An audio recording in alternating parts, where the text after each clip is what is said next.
Yan, nakasis na yan. Yan. Dahil ako puncture to, i-ano muna natin. Try natin ng ano, mga sa reflex. Sa mga head. Masakit ang ulo mo, dito yan.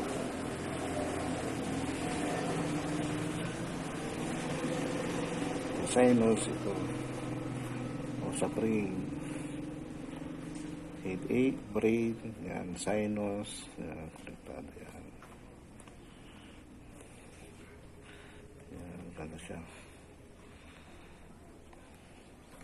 Ito, pwede mong press and release, press and rotate, press and slide, yan, mga slide. Yan, pwede mo ganyan. Madali lang siyang gamitin mga boss.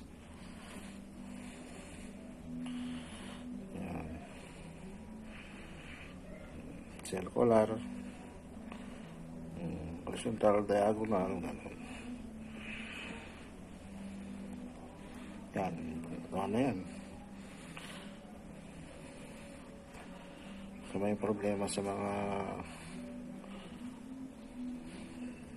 buntis or sa mga problema sa mga private parts, dito yan. Ito sa mga organ natin sa loob ng katawan natin, mga baga, puso, atay, bituka, gallbladder, yan, dito yan banda. So maraming salamat sa panonood.